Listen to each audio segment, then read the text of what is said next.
just got to find our trail here. As we begin our 5-day trek, we start in this dense chaparral shrublands, this coastal chaparral. It's pretty tight in here.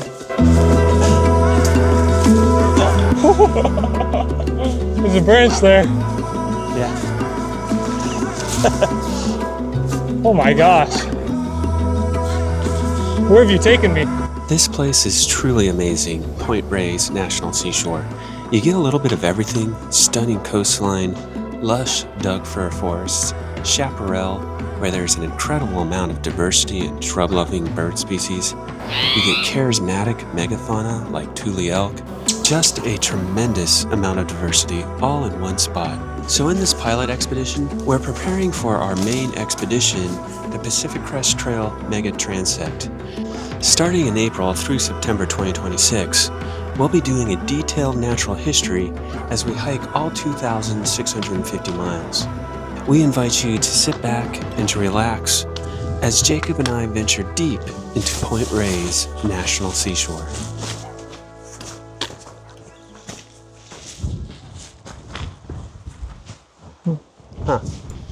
About 30 minutes into our hike, Jacob and I got a little turned around and lost our trail. That's not the trail. That must be the trail.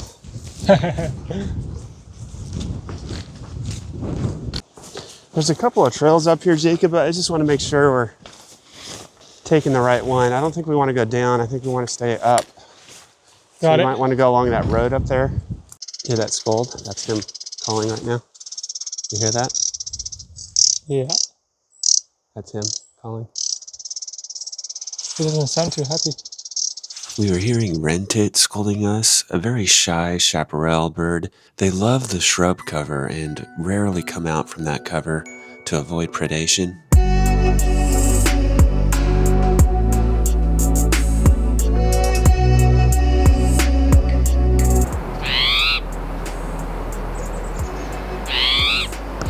Instead, we saw a spotted towhee, striking bird, black head, deep red eyes, rufous sides. Both species, wren tit and spotted towhee, are common in chaparral. So Jacob, what's the name of the peak we're climbing up to? Wittenberg. Wittenberg Peak. Wittenberg Peak. So that's the highest peak in Point Reyes National Seashore. We're camping at Sky Camp, which is just below that peak.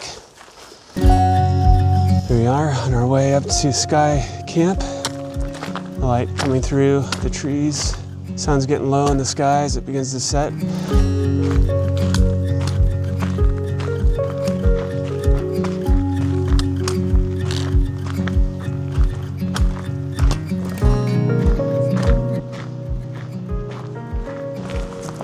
Yeah, Wittenberg's up that way.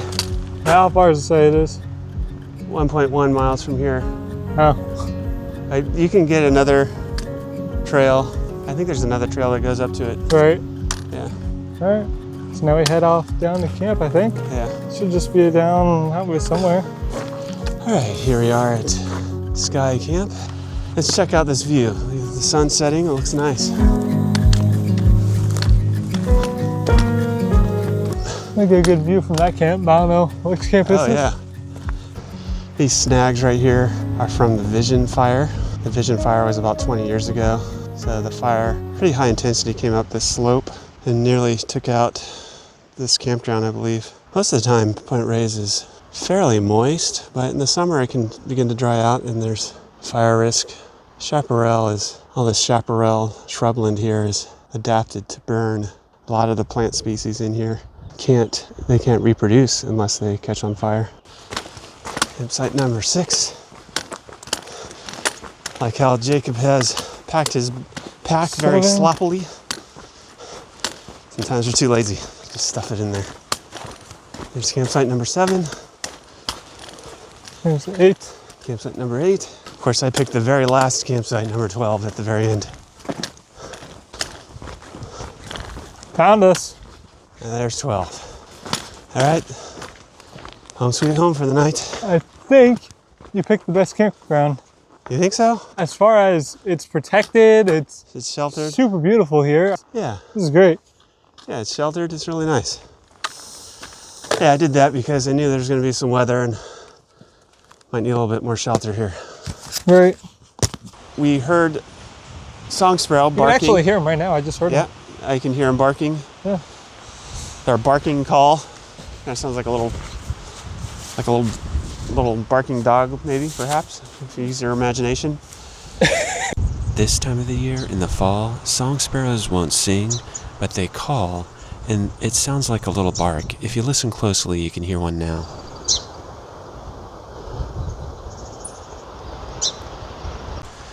Throughout California, song sparrows tend to be restricted to riparian corridors along streams and creeks in the shrub understory, but here at Point Reyes, they're much more widespread, even occurring in upland environments in the shrub understory, like here adjacent to our campsite. We were able to capture this beautiful shot of a song sparrow just as the sun was setting.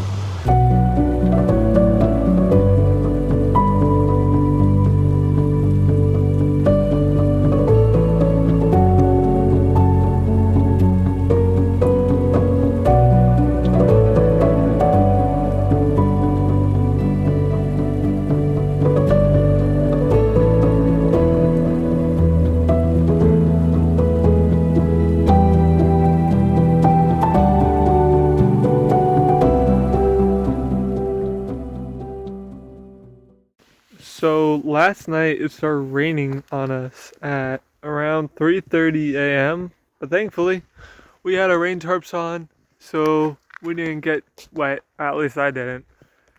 Did you get wet at all, Professor?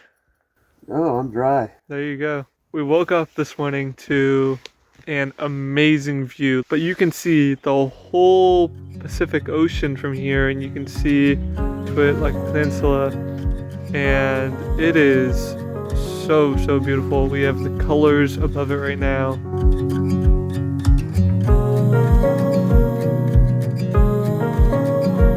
We got him.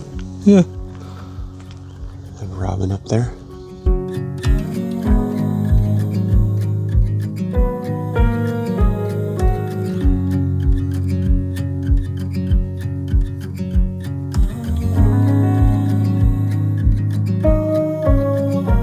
There's a female robin up there with him.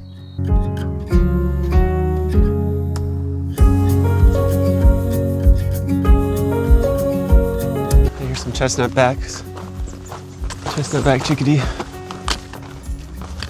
Check out the mist right over the grass coming up.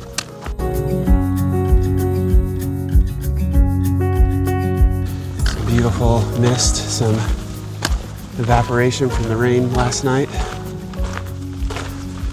So we're at the trail junction to Mount Wittenberg. What I'm gonna do is, which is a little spur trail from where we're going, we're gonna summit Mount Wittenberg, but we're gonna stop here and do a point count for birds. Just see what we get. So brown creeper is a fairly common, widespread species that prefers forested habitats. They will move up and down the tree boles. One just flew that way. Okay. Somewhere over these trees. They'll move up and down the tree boles, probing the crevices for insect larvae. They have a song. A way that I like to remember their song is when they're singing their full song. They aren't right now. It's November. It's not the breeding season. But they have this song that I use a mnemonic device. Trees, trees, beautiful trees.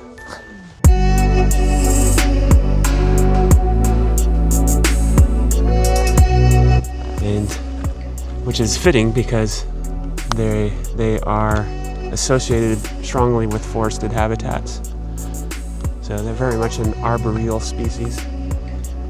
Common species, but hard to see. They blend in very well, very cryptic with the bark, very well camouflaged. He probes the bark crevices for food.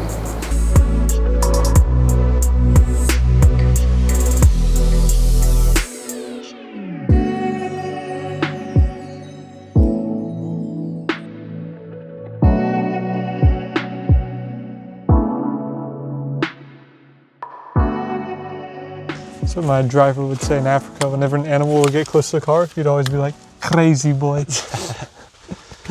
So we keep trying to get this varied thrush. We've been hearing varied thrush, trying to get shots of him, especially in the dense forest here. But he keeps eluding us, but we got a really neat consolation prize. Winter wren, beautiful bird, calling. Let's see its erect tail. Now, winter wren in other habitats, in other places in California, tends to be exclusive to moister environments, like along streams. But here in Point Reyes, you find it throughout, even in upland environments away from water. So a lot of things about Point Reyes that are interesting when it comes to songbirds. A lot more diversity here, greater variety of habitats, and birds that are typically associated with moisture environments you can find in upland environments like this winter wren, for example. It's also referred to as Pacific wren. We are about 100 feet away from summit height, elevation. 100 feet? About 100 feet. Right there on the trail, dark-eyed junco. Are they back on the trail? Yeah. Oh, they're in the light in the branches to the Oh, left. they are. Large group, probably about 20 or 30 individuals. They seem to be feeding on something in the trail right here. Oh, there's one right there on the apex of the tree. So dark-eyed junco, yeah, there's several subspecies. Some authorities describe as many as 30 different subspecies. Here in California, we have Oregon junco. Folks back east in the eastern U.S. refer to these birds as snowbirds. But that's actually a different subspecies generally over there. It's slate-colored junco. Oh, fun.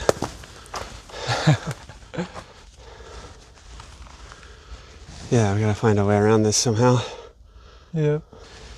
So I was wondering what you think did this, because if you look at all these trees, they're all broken off halfway. Yeah. Well, I'll blow down from a storm. We're at the summit of Mount Wittenberg, so the winds are just rushing over the peak here and snapping all the tops off. Most of these look like snags as well. I don't Yeah. see any growth on them. Yeah, this is all from the burn from the Vision fire. Looks like it came up here, high intensity here, but right next to us. Didn't take out these trees. No. But you had complete tree mortality in this little patch here.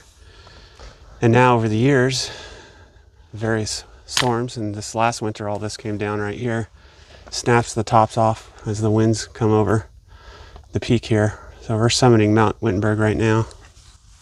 And we're almost there too. Okay, so let's try to find a way through this. We're gonna have to go around. Okay. Let's do it.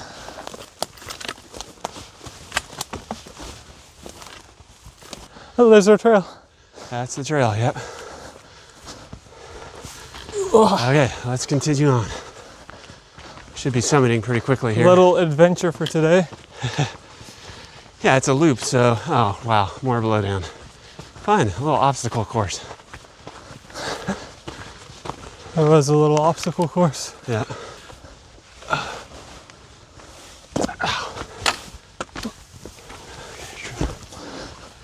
Oh, there's a nice view. Hey, I'm pretty sure we're at the top here. Where's the... Well, this is sort of the summit. It's not a very viewful summit. Yeah, no, I thought there was a plaque though somewhere here. There probably is. I think we probably missed it. It's probably hidden in there somewhere. Yeah.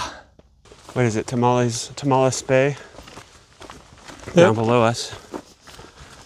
Through the trees. It's kind of, might be hard to see on the camera, maybe not. We're just gonna follow this trail around. It loops around. And I don't have to go through all that blow down again. You get back to our gear, we just slack packed it up here. I don't even call this slack packing. We don't have a single backpack. Yeah, not even slack packing. Yeah, I'm not sure what to call it. How about non-packing? Yeah, we want to go this way. Sure about that. I'm pretty sure that's where we're going. Well, We successfully summited Mount Wittenberg. Yeah, not too difficult, not too challenging.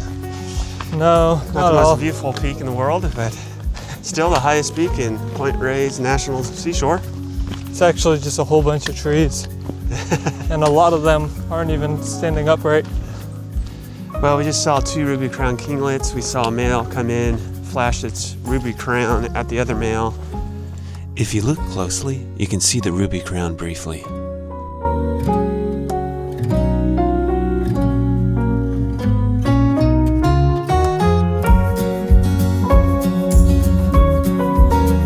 Okay, we just got back to our packs. We're heading down to Coast Camp. I think for the most part today it's going to be downhill.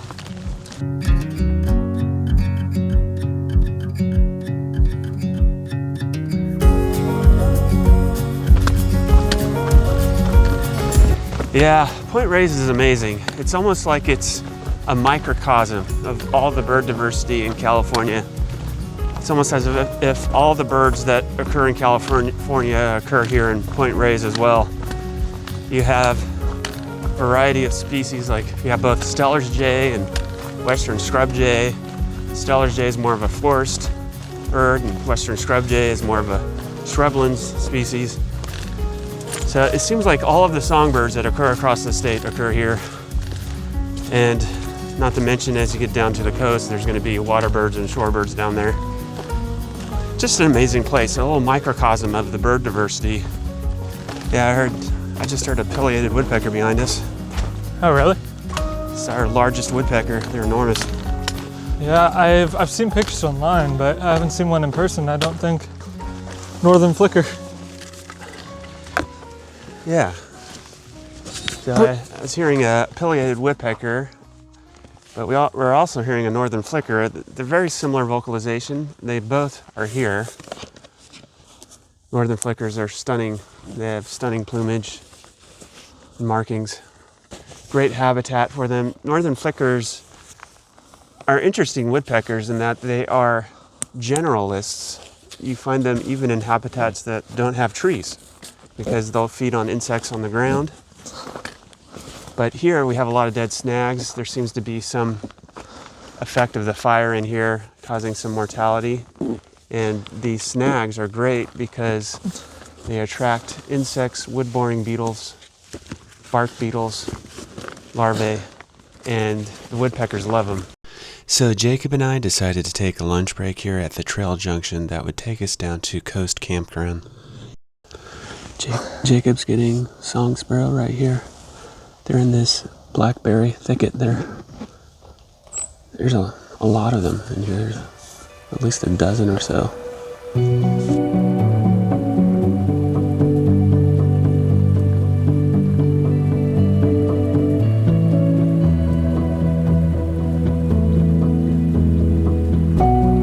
So sharing the same thicket as the song sparrow, we also saw this fox sparrow. This is the sooty or Pacific race. It breeds in Alaska and British Columbia, but winters down here in Northern California.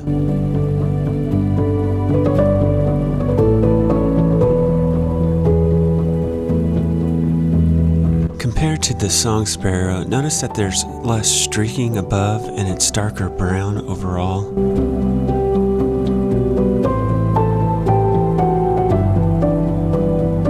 All these thick blackberry brambles, very dense, very thick in here. Excellent cover for songbirds, protect from predation. These thorny brambles, as you can see here. The song sparrows seem to really love them. We heard perhaps about a dozen or so individual song sparrows in here. We're making our way down to Coast Camp. Here we are, we're dropping down lower now into the ocean, or close to the ocean. Nice view opening up here. There's the big blue ocean out there. Through all these burnt snags.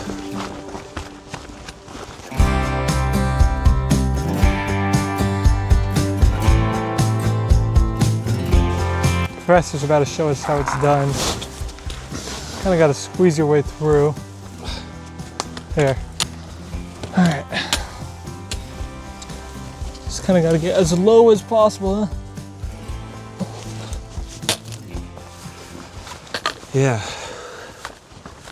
There's another one of these shrub tunnels. I like these. These are pretty. All right. We're starting to climb down into coastal chaparral. Nice view of the Pacific Ocean looking south down the coast. Beautiful little riparian area here.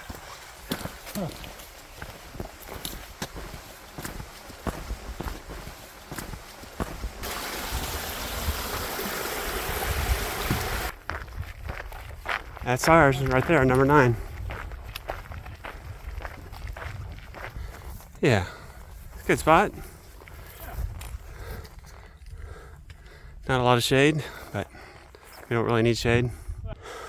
This is Coast Camp. Coast Campsite, or campground.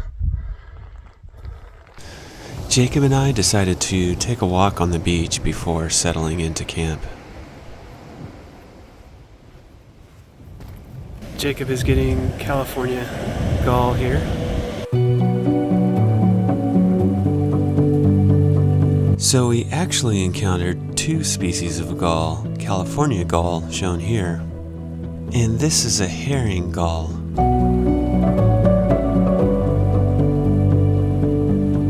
The coastline provides bountiful resources for many species, including this surf scooter. We even saw this common raven scavenging for food resources on the beach.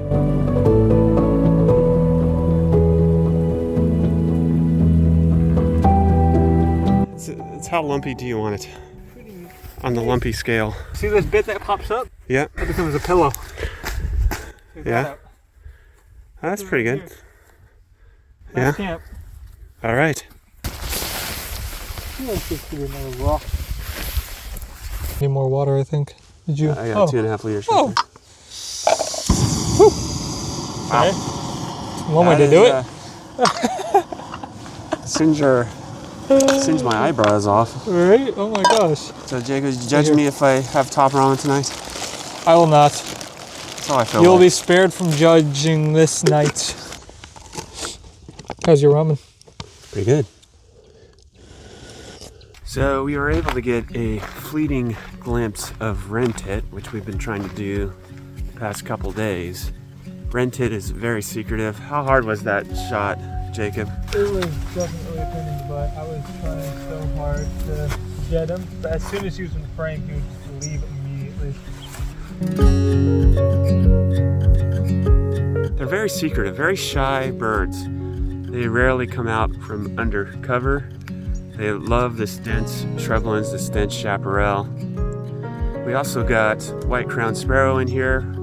This is a first-year juvenile here without the definitive white stripes on the crown. We observed this individual husking what appeared to be a seed. What amazes me about this shot is the dexterity that birds have in manipulating their food. They use their bills as tools for many tasks.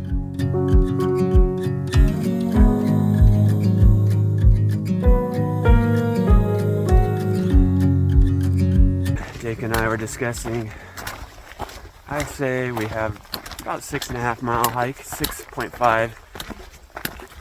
And I said, I think it's going to be exactly 6.23 miles. We'll see how we do.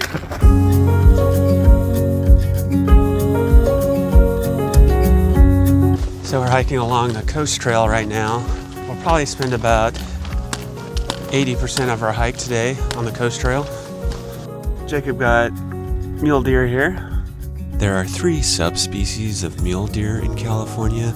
You can determine the subspecies by the tail pattern.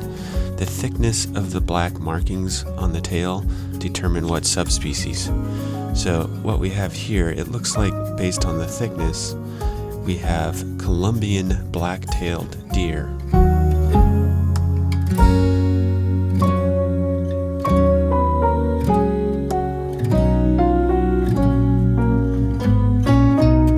So we have Point Reyes Point out there, That's also Drake Bay or Drake's Bay. So we're looking north along the coast, seeing a number of bird species on the rocks here. Looks like cormorants down here, double-crested cormorants. This individual here extends its wings to dry out the feathers and to thermal regulate. We actually encountered a second species of cormorant. This is bronze cormorant here. Notice how they're constantly preening themselves. This is very important behavior to maintain their feathers for efficient diving and swimming. On this same rock, we also saw a black oyster catcher. Notice the bright orange bill. Looking out over the Pacific Ocean, down south along the coastline, along the bluffs. A little bit blustery, but good hiking weather. Did he leave? No, he's still there. So we just saw this kestrel chasing some bluebirds that flew over us. Aha, I see. Although the kestrel was in pursuit of western bluebird, it ended up catching this large insect in mid-air. Seemed to be a large grasshopper or a moth or something like that. Looks like it's definitely a lupin. See the palmately compound leaves?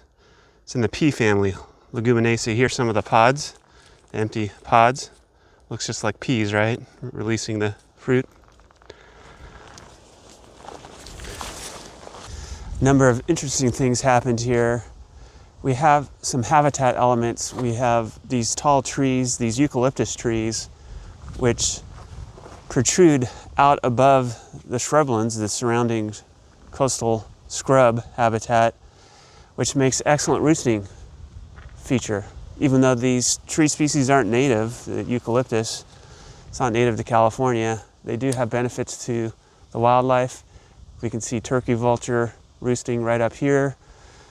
And we also saw a little bit of drama with a red-tailed hawk coming in, and the turkey vulture is getting a bit upset with the red-tailed hawk. I think the hawk likes to roost here, but right now the turkey vultures are kind of occupying it. So that red-tailed hawk circled this area a number of times. Also saw some other smaller songbirds in the understory. We saw a black phoebe using this hitching post to sally back and forth to catch insects.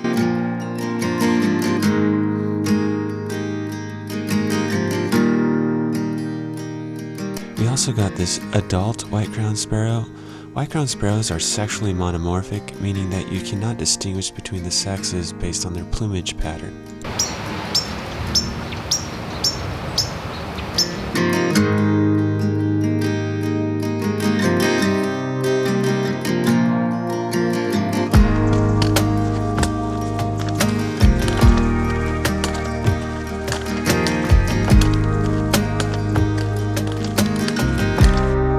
Definitely changing environments now.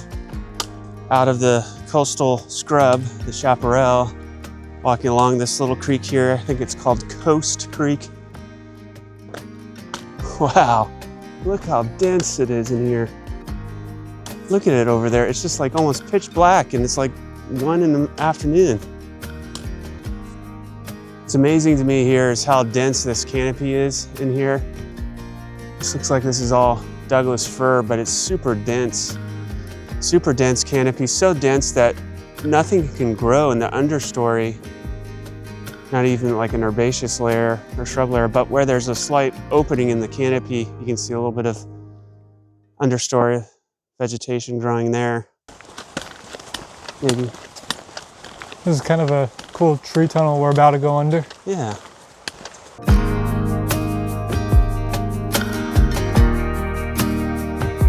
Couple of winter wrens calling over there. Oh, wow.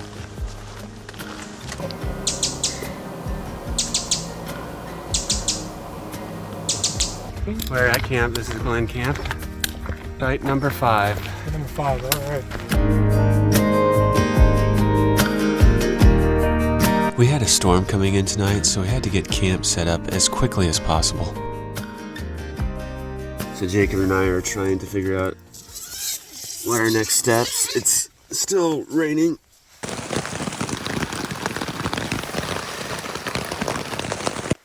Jacob, what do you think?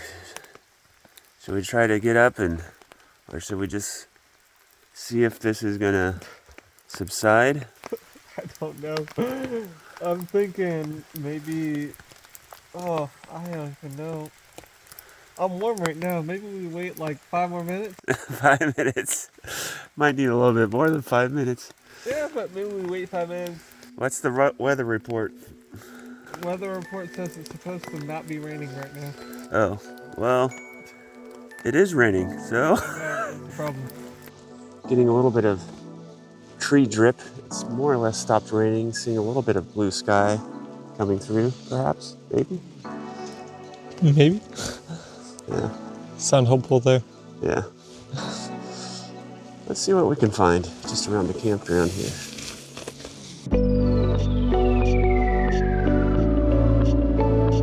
These birds with these impressively long black crests are often referred to as campground robbers and are sometimes confused with blue jays, but these are Steller's jays.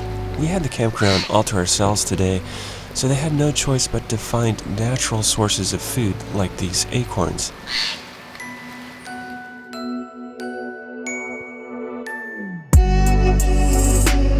We encountered this inquisitive song sparrow right next to our campsite. All right, leaving Glen Camp. So we're on our way up. We're gonna summit another peak here in Point Reyes. Quite a climb out of the campground here. What'd you say it was, 600 feet? Yeah, about. Yeah, not that bad. But over like 600 to 700 feet. like a half a mile or something like that. Right. And it's called Fir Top. And I think that it's the second highest peak in Point Reyes National Seashore. Well, so now we're crossing off peaks, huh? Yeah. Mist rising over the hills, the ridges there. The phone doesn't even show how beautiful it really is. So we're in this Doug fir forest as we're climbing up to Fir Top. Often where you have a mixture of conifer and hardwood together, you'll get Hutton's vireo. Hutton's vireo is a resident year-round in California. I wonder when we're gonna start going up a whole bunch, because I know that's coming up soon. See We the still deer have about tracks? 500 feet. We got deer following the trail here. Yeah, you can see the footprints. Yeah. It's probably this morning because it rained last night. Right. I don't know, but we'll start climbing pretty quick here. Yeah, it's only 500 feet going up. This is a beautiful trail right now. Oh my gosh. Oh yeah, lined with the ferns on either side. Right. We heard a winter wren come in, beautiful winter wren. Just seemed to be scolding us. Here's the branch he was perched on. You can see this fern understory here. They like that as cover. But he came on that horizontal branch right there.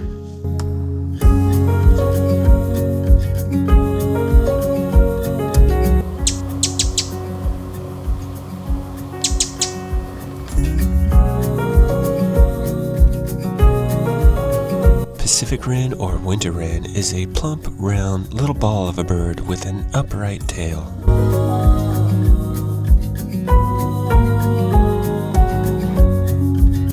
I like how the light is shining through the trees right now, and it's reflecting off the lichen. We're summiting Fir Top. You can see why it's called Fir Top. Look how dense the Douglas fir is here on this summit here. Fir Top. What do you think, Jacob? We made it. Yep. We made it. About 1,300 feet. We climbed about 800 feet. It's exactly like the name implies. It's a peak shrouded by Douglas fir. Not much of a view up here, but a nice grassy knoll to take a break on. We're gonna cook up some quesadillas for lunch. It's a pleasant little spot. It is. Although it's not too defendable. You know, if there was a zombie apocalypse, I'm not sure how well we'd fare here. Lots of hiding places.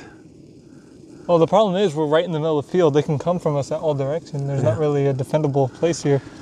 You're always thinking about that. What would you do if there was a zombie apocalypse? What would you have done if we were on the coast the other day? Remember that spot with the cliff drop off? What's the plan? I'd have to decide whether I'd want to get eaten alive by zombies or jump to my death. You're not going to try to... Well, it depends on how many zombies there are, I guess, huh? I'd probably try to fight for a little while. Yeah. If it's going to rain, you want it to rain after you have your tent set up, while you're sleeping and warm and cozy, and then it's done when you're ready to go in the morning. That'd be ideal. That's exactly what happened. Good quesadilla. Was it? Yeah, it was really good.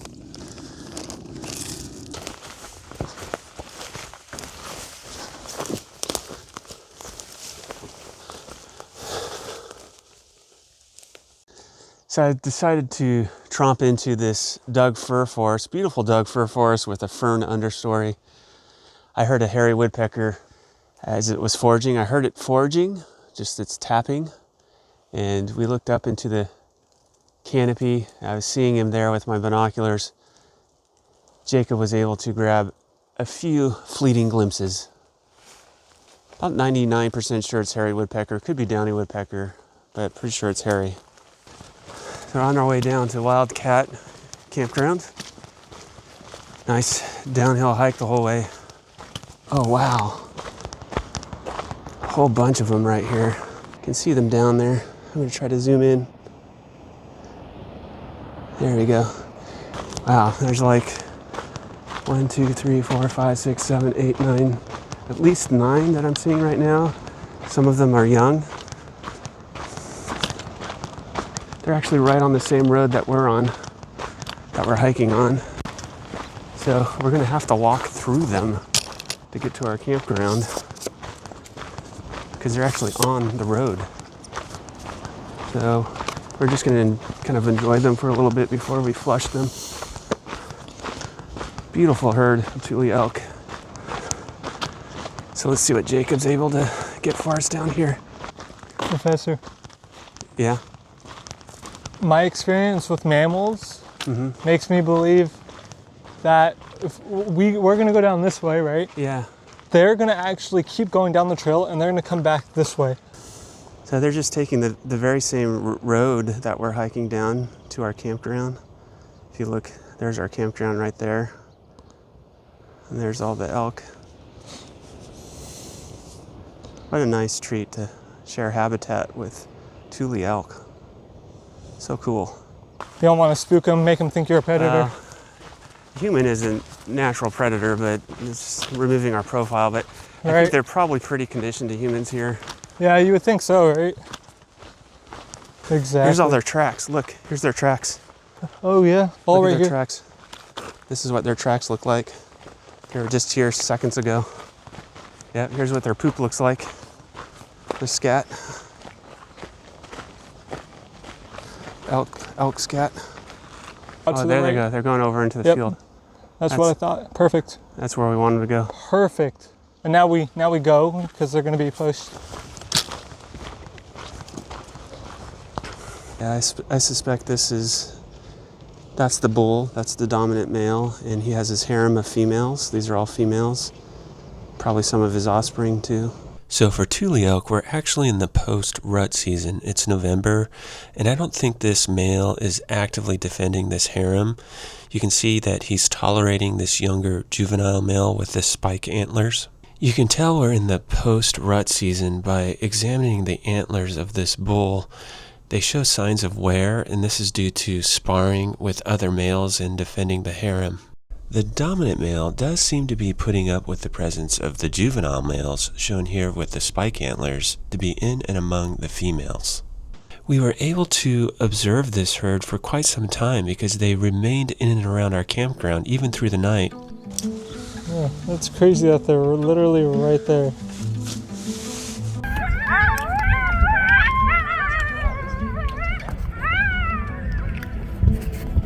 We just heard some coyote howling up on the hillside here. seem to be interested in the elk. So my working hypothesis for why the elk would move in closer to the campers in the evening and bed down in the meadow next to our campsite was that the presence of humans offered some level of protection from the coyotes, particularly for the young. We just saw a bald eagle circling, and we think we saw a fish in the talons. What do you think, Jacob? That was insane. It flew out that direction, out towards over the canyon. Yeah. And when we were coming down that canyon, I saw a large raptor fly across the canyon. I think his nest must be up there. We're gonna go hike to a waterfall now. What do you think about this waterfall? I think it's gonna be pretty cool. I've been there once before. I hope not to disappoint. It runs right into the Pacific Ocean. Okay, let's go do this.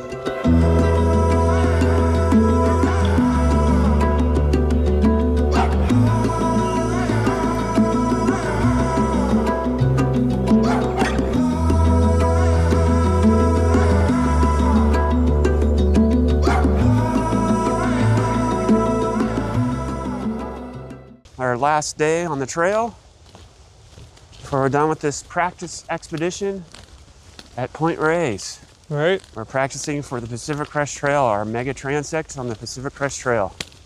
How you feeling about that, Jacob? How you feeling about this Mega-Transect? I'm excited and nervous and all the other feelings. I mean, it's not every day that you go and hike 2,650 miles while recording. It's not easy, not an easy project. It takes time to get the wildlife. Right. A lot of work. It's amazing how dense this blackberry is on either side. It's like a thick, impenetrable shrub. You're gonna get through this if your life depended on it. So I'm hearing and seeing a lot of birds, but today our goal is to focus on predators, and we feel that we'll have the best opportunity in the grassland environments at the complete opposite end of the park. So in order to get there before we run out of daylight, we need to get back to the car.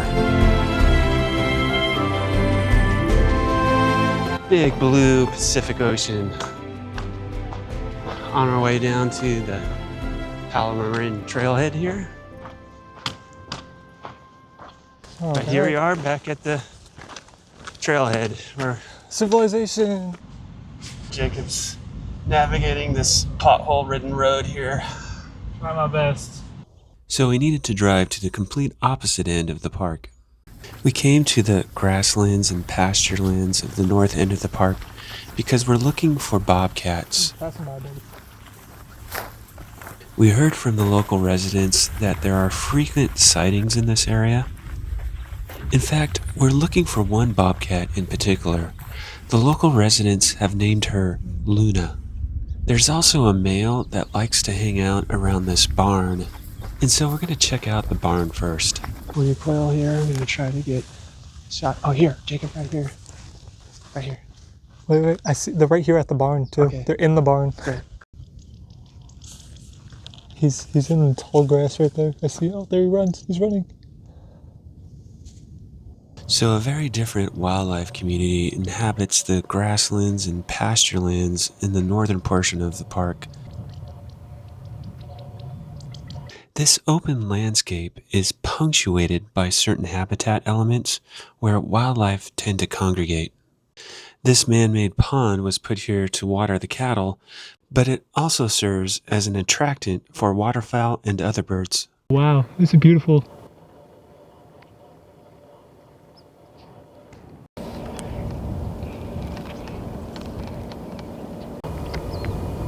What?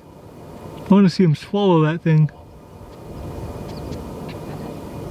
For this great blue heron, the surrounding grasslands provide a plentiful supply of small mammals as a food resource. A great blue heron with, I think, like a gopher in its mouth.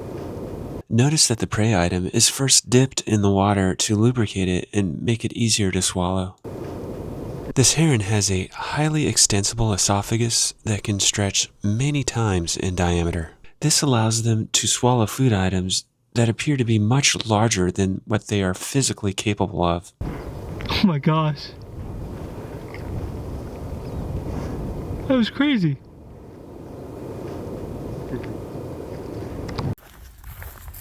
The shadows are getting longer and we're quickly running out of daylight, and we're here to find our bobcat, Luna, so we continue our search for her. Out of the corner of his eye, Jacob spotted some movement, a silhouette.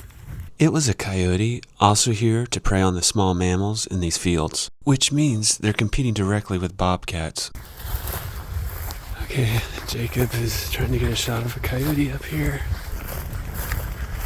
There's the coyote, I can see him out there. You see him? As direct competitors, coyotes will not tolerate the presence of bobcats in the area. So at this point, we're feeling rather disheartened because it's unlikely that we'll find Luna with this coyote roaming around. Although discouraged with the remaining daylight we had left, we continued to press forward, and we walked down this dirt road. And I saw this shadowy figure cross the road, and Jacob saw it too. Professor, go to the road. Go to the road. If you want a cool shot, go to the road. And there she was. We found her. We found Luna. I got down low and I was laying prostrate at the edge of the road.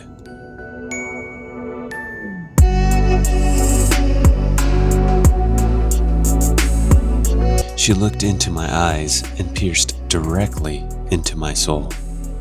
In my 25 years of being a wildlife biologist, I've never quite had an experience like this.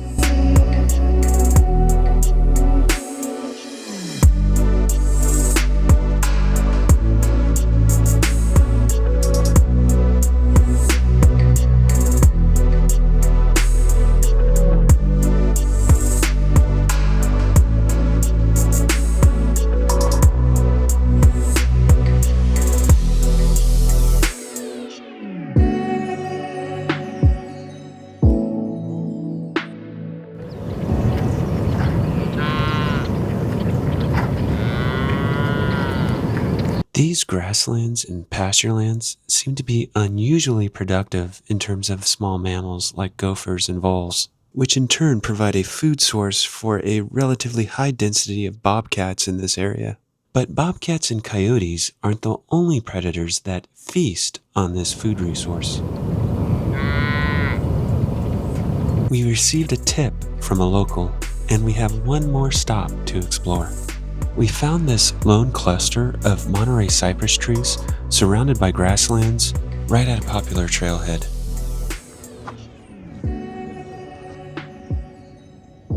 Do we want to, let's go look from the other side. Let's go try it. See if we can get a better angle on the other side. I'm going to lose him as soon as I walk over here. Yeah. Professor, what is going on?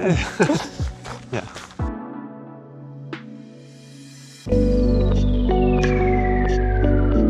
This great horned owl has found the perfect vantage point to scope out the fields below.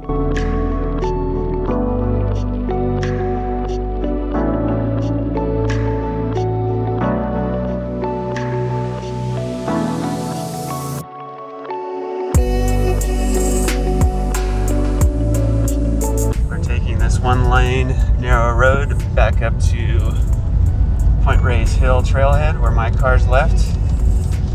So what did we get, Jacob? A great blue heron with, I think, like a gopher in its mouth, which was crazy. I've never seen a great blue heron eat anything that big before, but I know they're capable of it.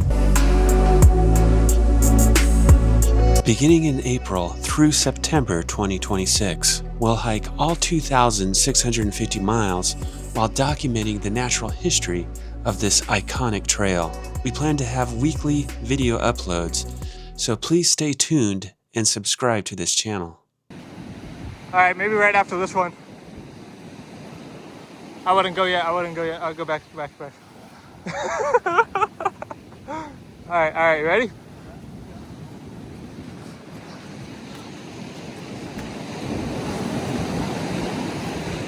Oh, that water's coming. Just get high. Look at that. We would have been in the water right there. There's the professor.